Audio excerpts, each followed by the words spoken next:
Welcome back to Daniel Rambles. So a lot of the time on the show, we talk about self-reflection and gaining mastery over our minds so that we'll have the right tools in our toolbox to overcome the adversity that we may face in life by observing certain idiosyncrasies that may emerge in our behaviors or our habits or just the conditioning in the way that we respond to the world.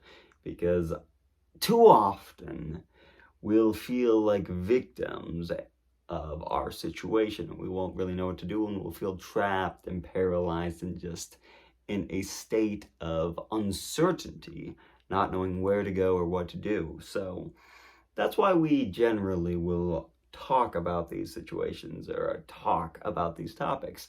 Now, for me personally, I run into adversity almost on the daily, whether it's miscommunication that spirals into conflict or just uncertainty in myself and my general direction in life. But I'm constantly trying to find ways to self-improve upon myself or to find different things that will maybe spark a little bit of excitement, which is why I'll read books and meditate and exercise and make these videos and trade stocks and play music as an not a tanundra, what am I talking about? There's a plethora, that's the same, a plethora of things that I do to try and better myself. But some of the greater fears I have is just public speaking or engaging in idle conversation with people I don't know, because those things sort of give me anxiety sometimes, or just the idea of succeeding can sometimes feel very intimidating. But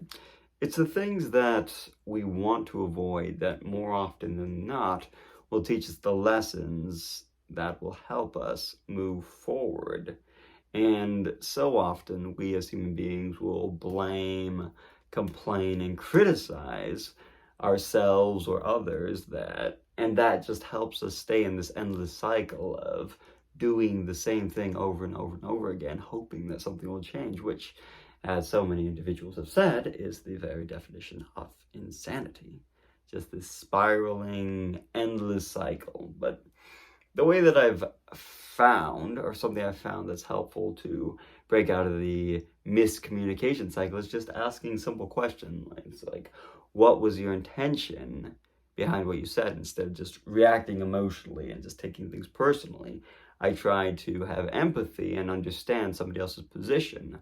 Or when I'm criticizing and blaming myself or others, I ask, what's my intention here? Why am I doing this? What do I hope to accomplish?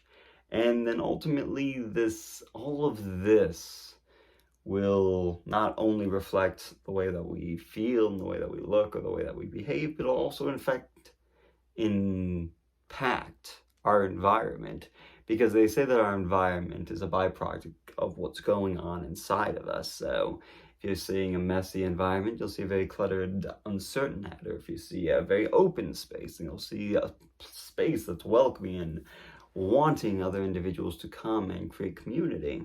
At least that's what they say based on live reading. So create the mind, the world, the life that you want, and you really have to fight for it, because our time is limited and invaluable.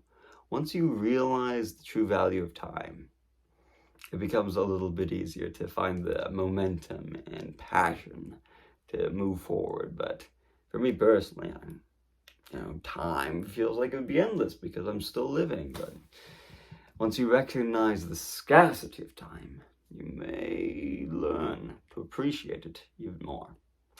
So that's the ramble for today. A lot of different thoughts, a lot of different ideas running through the mind, but it's not a bad thing to recognize. So thanks for tuning in. Toodles.